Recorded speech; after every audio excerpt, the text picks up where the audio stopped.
What's up, everybody? Welcome back to Battles of the American Civil War. We got 3, 2, battles 1 for you today. And staying in one region, I believe. We got 3 different battles in 3 different states for you. We got the Battle of Cockle Creek in Virginia. We got the Battle of Santa Rosa Island in Florida. I believe our first Florida action. And then the Battle of Head Passes in Louisiana, which quite possibly could be our first Louisiana one as well. I'm not seeing it on the list. So, yeah, we got 2 firsts in the first states here. Both states, Confederate states. All 3 states, Confederate states, actually. So, right. They didn't even fight in North? North. Not too much, until man. the later years. And still only Pennsylvania, I believe. New York. Yeah, New York. And they had some skirmishes in Iowa. Oh, that's right. Iowa don't count. Of course it does. Why doesn't it? No. Yeah, Cockle Creek, Santa Rosa Island, Battle of the Head of Passes, taking place from October 5th to October 12th. And then next week, we're going to have 3 battles, 3 different places on the same day, guys. Same day. I was hopping on October 21st of 1861, but for now, Dang, yeah. And then the whole month of November, too. Yeah. Well, not the whole month, the first week of November. Beginning, right? October 5th, Cockle Creek. October 9th, Santa Rosa Island. October 12th, Head of Passes. And that's what we are covering today. First one, obviously, Cockle Creek. Cockle Creek. Look at that. They took a 6-day vacation for Christmas. They did. And they were right back. Well, it took a lot of 4 days in between the battle there. A lot of days in between, but not in the 1862. It was like every day. Every day. Sometimes multiple times a day. Mm-hmm. Man, how much you be warring? Every day. Every day. Man, I wore every day. War every day. Battle of Cockle Creek. October 5th, 1861 was a minor naval engagement off of the Chincoteague River. Engagement off Chincoteague, Virginia, early in the American Civil War, obviously. 1861, the citizens of Chincoteague voted 138-2 to remain loyal to the Union. Oh, man, I bet you those 2 guys in town didn't live there very long. Yeah, right. Despite Virginia's vote for secession on May 23rd, the island was only part of Virginia to do so. With little need for slaves because of its poor cropland, Chincoteague's economic survival depended on selling seafood to northern cities. Yeah, they're like, dude, we can't back out. Then we have, like, no income for anybody in our little island here. So, sorry, guys, you're on your own. I guess we're on our own. Right, they ain't selling seafood to southern cities. Those guys go out there and fish themselves. Okay. Well, so they needed... They needed the Union. Right. Though loyal to the Union, Chincoteague was surrounded by Confederate sympathizers in Virginia and Maryland. Obviously. Jeez, oh, Pete. And Maryland, too. Wow. Chincoteague Bay, Sinpooksint Bay, and Pocomoke River, jeez, oh, Pete, man, all served as routes to Maryland and Delaware, which the Confederates were using to smuggle arms north into the 2 bordered states. They also had plans to prey on Union shipping entering and leaving Delaware Bay. At the center of these plans was the schooner Venus. All right. Venus.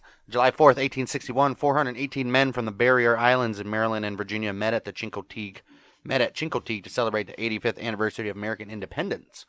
All who were present signed a draft declaration prepared by Dr. George Shearer, which pledged support for the United States against its enemies. Captain Edward Whaley Sr., a War of 1812 veteran, shouted, "I will defend the old flag to my last drop of blood against the lazy slave-holding aristocrats and their lackeys in Richmond." Oh, that guy, he's like, I fought in the War of 1812 to preserve this nation. 1812. I turned my back on the flag.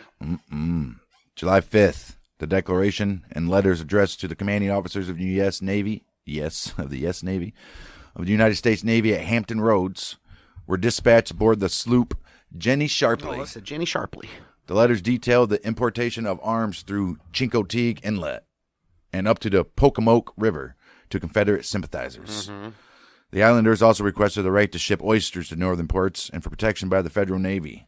When the Jenny Sharpley arrived at Hampton Roads, the packet was delivered to Flag Officer S.H. Stringham. Stringham up, boys. Well, Stringham ignored the letters, but was enraged that Jenny Sharpley had broken through the Union blocking squadron and the islanders had been able to board her ship without being challenged. Right. Yeah, that's got to be a big red flag there. Huh? No, they all knew. These guys are harmless. Did they, though? It doesn't matter. You don't let people in anyways. Right. The Navy subsequently stonewalled the islanders' request for several months, but Chincoteague remained loyal, despite growing Confederate forces at the county seat, Drummondtown.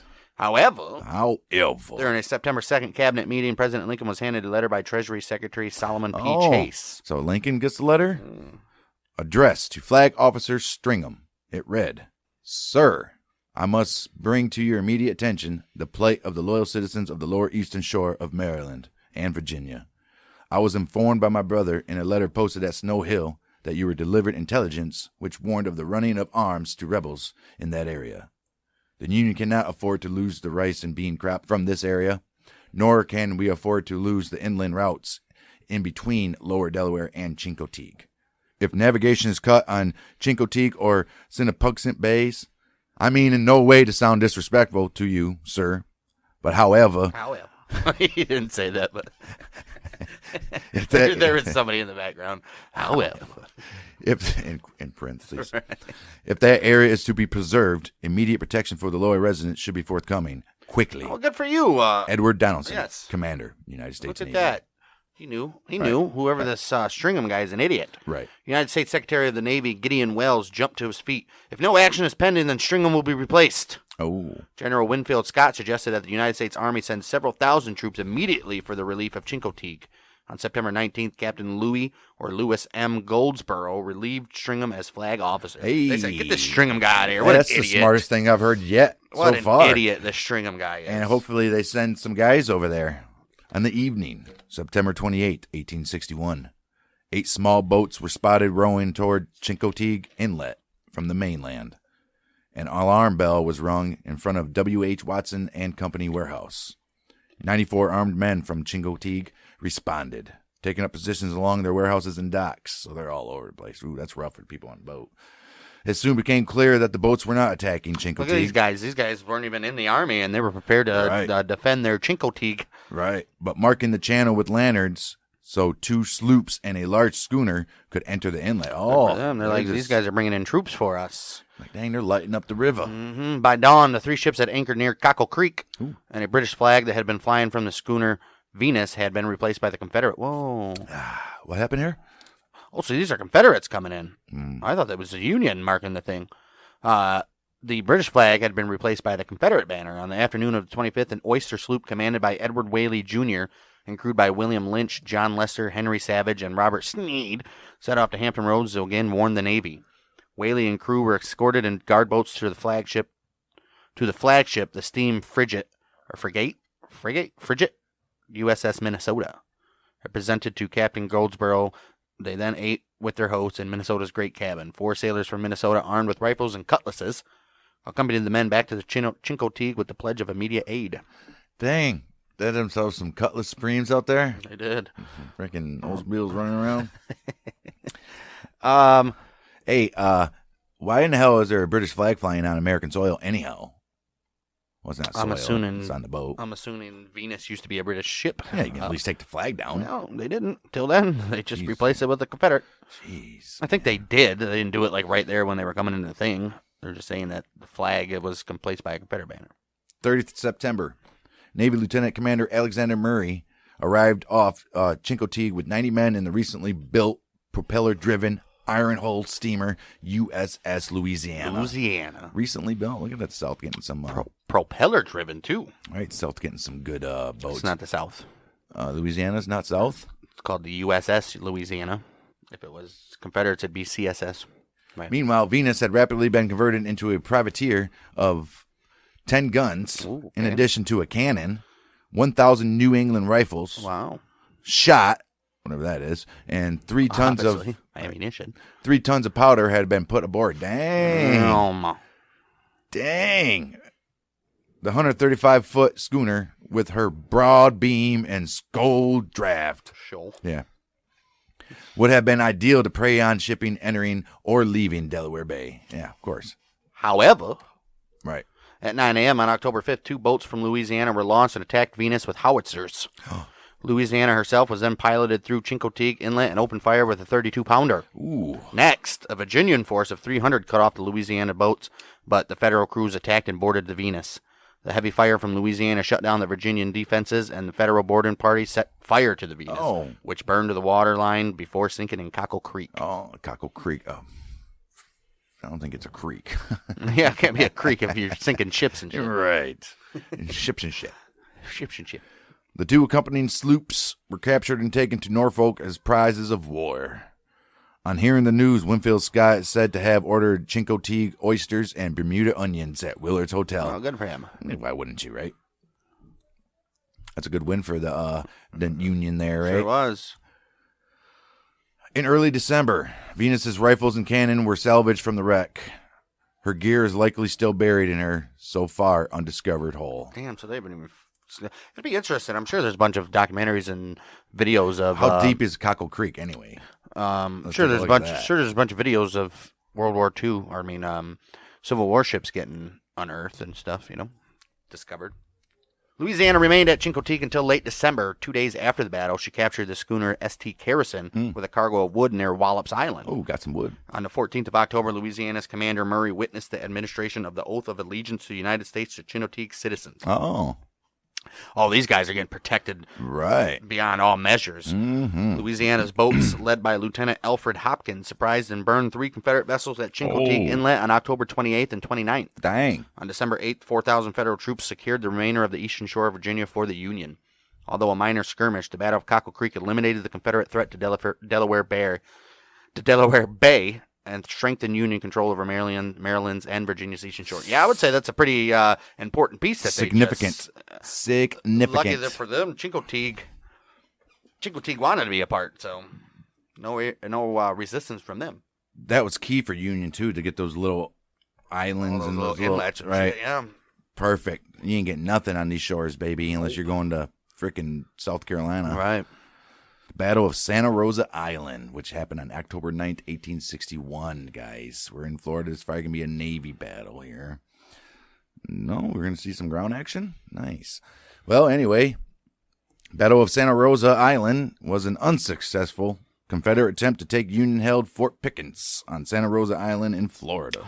Yeah. Santa Rosa Island is a 40-mile barrier island in the United States of Florida. Obviously. 30 miles from the Alabama state border. Okay. So it's North Florida. At the western end stands Fort Pickens, which in the fall of 1861 was garrisoned by parts of the 1st, 2nd, and 5th United States Artillery and the 3rd U.S. Infantry, under command of Colonel Harvey Brown of the 5th Artillery. The 6th New York Volunteer Infantry, commanded by Colonel William Wilson, was encamped outside the fort, a short distance east of it. Yeah, well, we got order of battle here. Obviously, you mentioned Colonel Harvey Brown. And then we got the 6th New York Zouave Infantry, William Wilson. Vodge's Command, Company A of the 1st Artillery, Company E, 3rd Infantry, Company G, 3rd New York Infantry, Arnold's Command, Company C, 3rd Infantry, Company H, 2nd Artillery. Oh. So we got infantry, artillery. Couple artilleries. Yeah, good. That'll work. It should be. They're at a fort. Right. Wow. Then we got Confederate forces under Richard Heron Anderson. They had a demolition team. Ooh. The 1st Battalion, Detachment 10th Mississippi Infantry, a detachment of the 1st Alabama Infantry. 2nd Battalion had 3 companies, 7th Alabama Infantry, 2 companies of 1st Louisiana Infantry, called the Regulars, right. 2 companies of the 1st Florida Infantry. The 3rd Battalion had a detachment, which was the 5th Georgia Infantry, and another one called Georgia Infantry Battalion. They had artillery, which was Homer's Artillery Company. This motherfucker's name in there. All right. Company. Welcome to Homer's Artillery Company. And they also had the Confederate ship CSS Navy or Neffy. All right, so we got a Navy ship out. So we got a Navy ship floating around out there. Well, after midnight. We gonna let it all hang out. After midnight, October 9th, now. Brigadier General Richard Anderson crossed from the mainland to Santa Rosa Island with 1,200 men and 2 small steamers to surprise the Union camps. Or steamers. Right. To surprise the Union camps and capture Fort Pickens. He's like, we're going to surprise that Union camp. And then we're going to capture. We're going to capture that fort. It's there. It's right for the pickings. Mm-hmm. He landed, pun intended.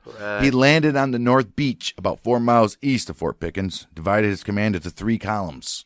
After proceeding about 3 miles, the Confederates surprised the 6th Regiment New York Volunteers in its camp and routed the regiment. Routed them. So they're feeling pretty good, the Confederates are. General Anderson then adopted a defensive stance to entice the Federals to leave the fort and attack, which he shouldn't have done. He should just kept on going. Right. Receiving reinforcements, Colonel Harvey Brown sallied against the Confederates, who re-embarked and returned to the mainland. Yeah, they were like, yeah, this is... Didn't work out. That guy running that little...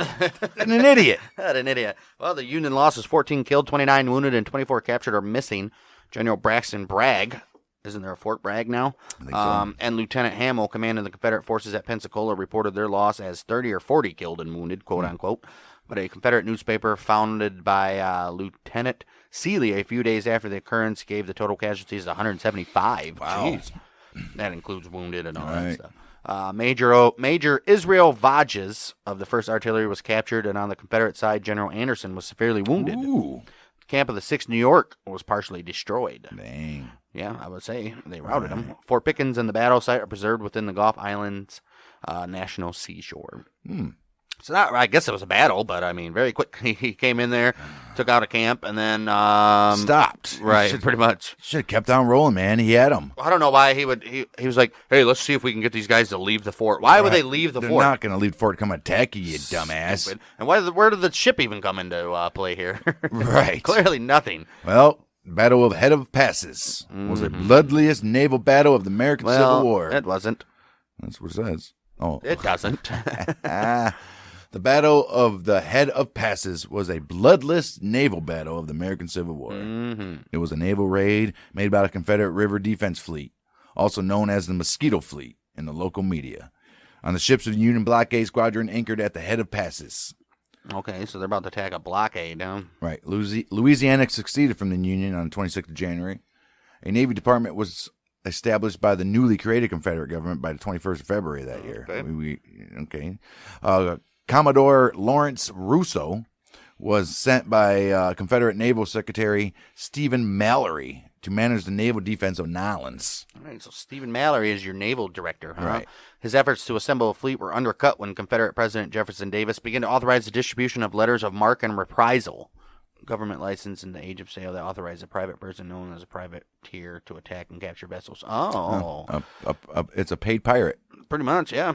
Privateer. Right. These documents allowed the holder to capture Union shipping for he could have just continued.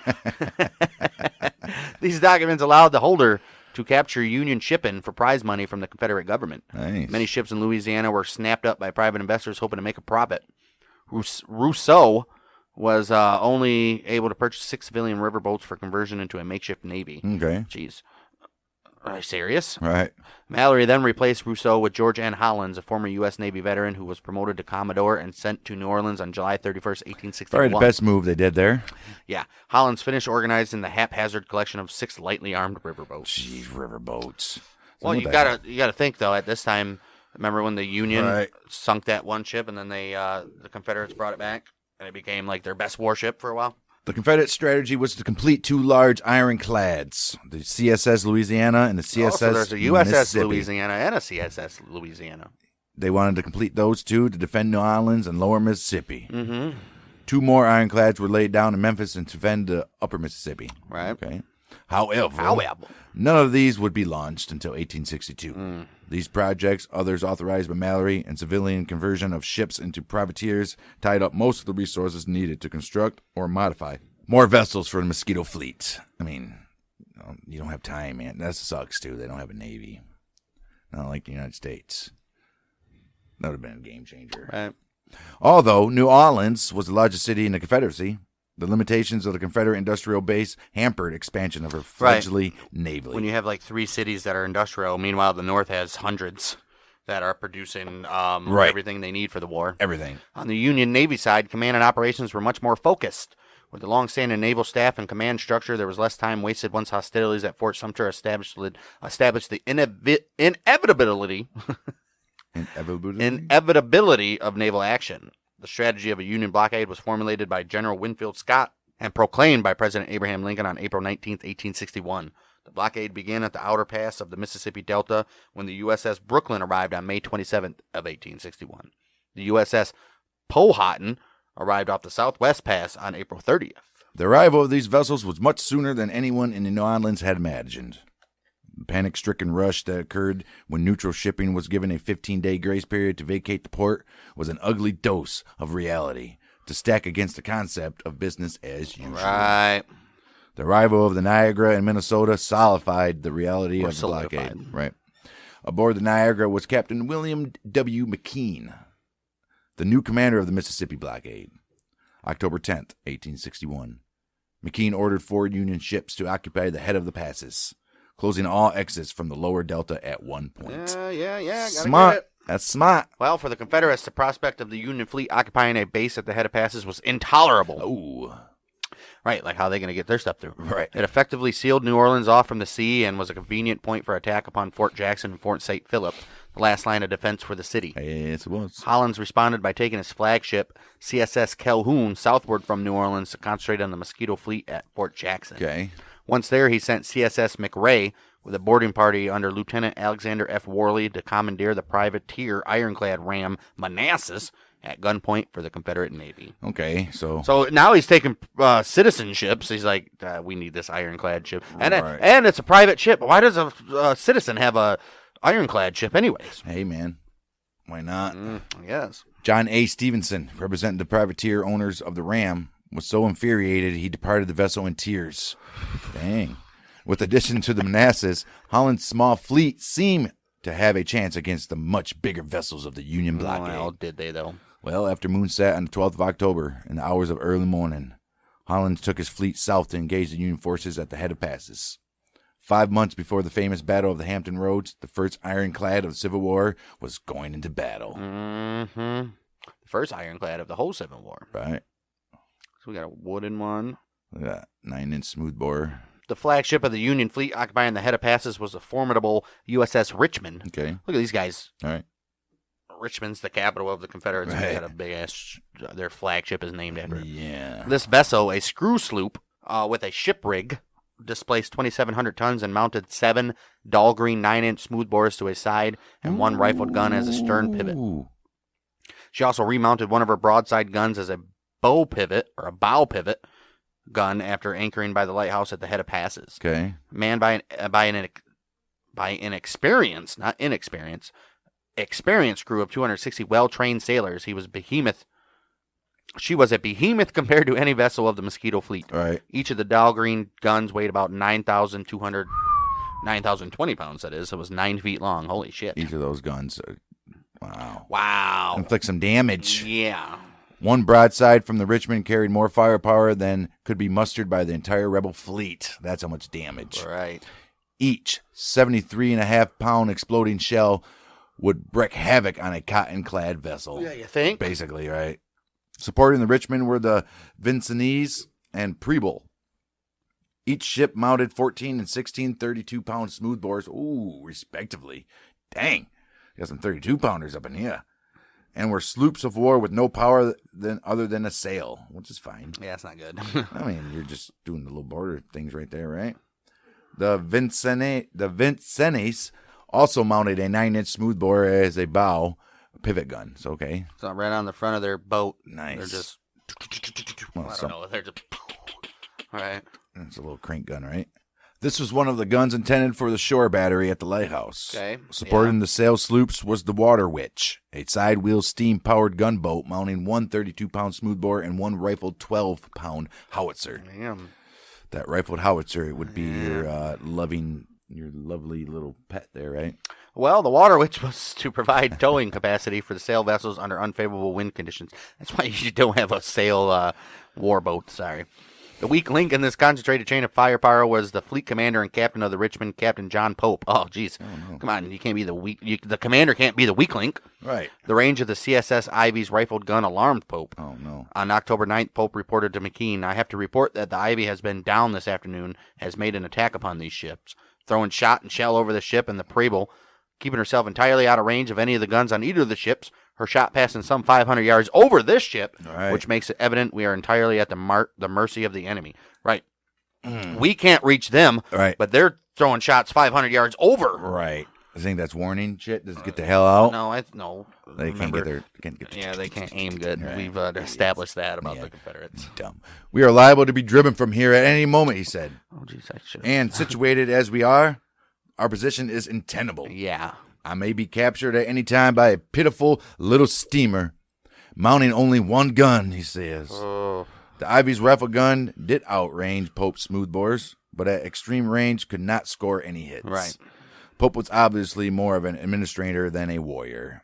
He failed to set up picket boats, ranging posts, or illuminated marker buoys, illuminated fires, or pre-planned concentrations of his ship's gunfire. He didn't know failed to shit. do any of He that. didn't know nothing. What do we do now? I don't know. Well, Holland's plan of attack was to put the CSS Manassas in the lead, Hey. following would-be Tuscarora, McRae, and Ivy moving 3 abreast. Okay. Each gunboat would push a fire raft, which would be ignited after a signal from Manassas indicating that she had crushed the USS Richmond. The fire rafts were chained together and would be released by the gunboats to engulf the Union fleet as it milled helplessly after the destruction of the Richmond. Right.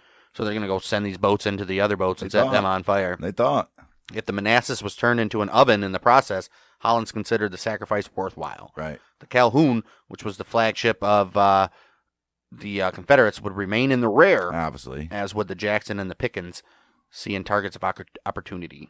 The Preble, anchored 200 yards upstream of the Richmond, was the first to detect the Manassas. She raised a red signal light into her rigging as warning and opened fire. There it is. Union guys are like, whoa! Yeah, what is this? It's happening. Ree-roo. Right.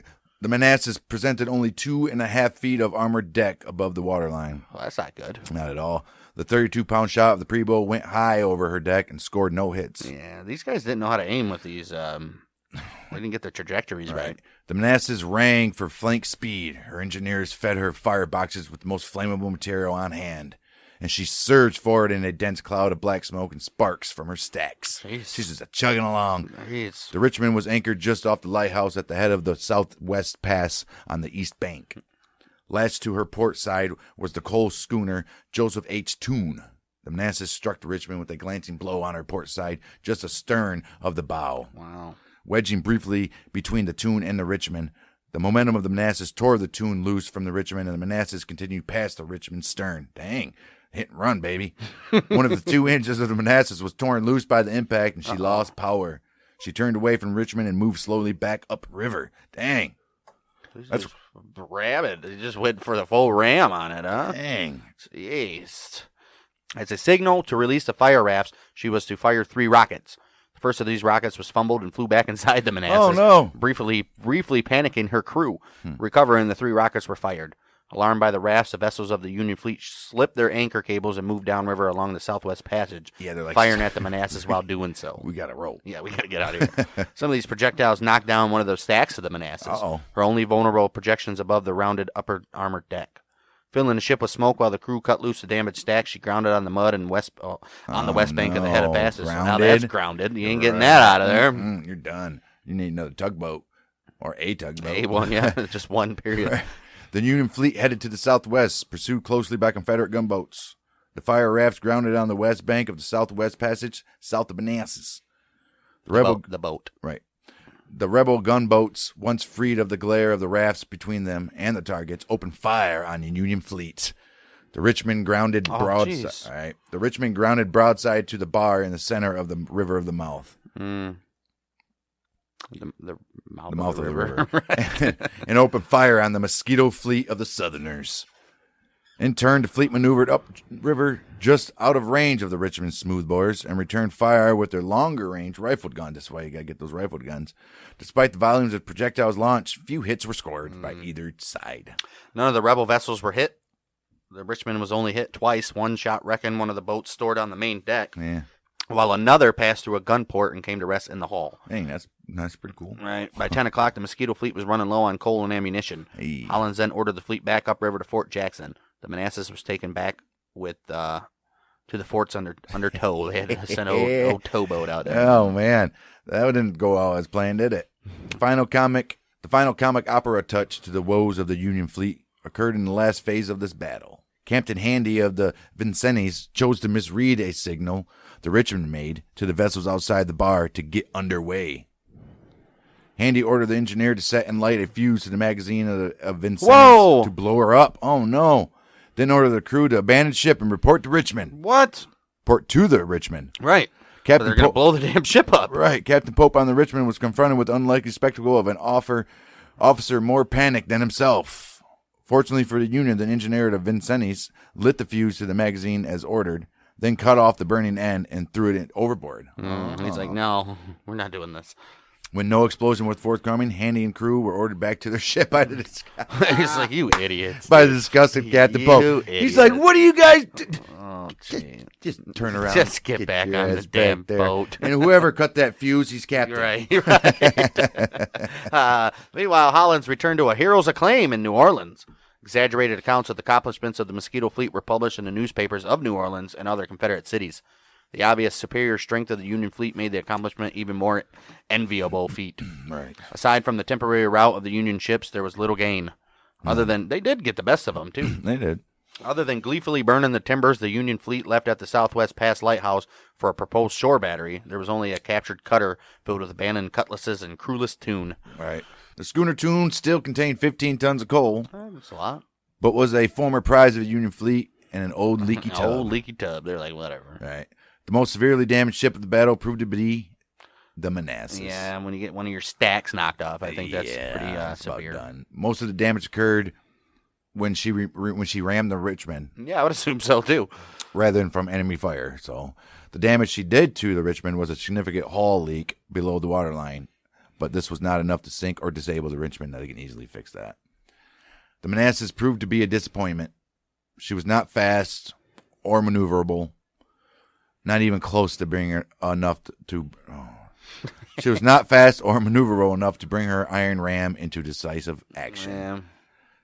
Right, the iron ram didn't do too much. They tried, though, man. They were huffing and puffing down there. The Richmond was not crushed with one blow.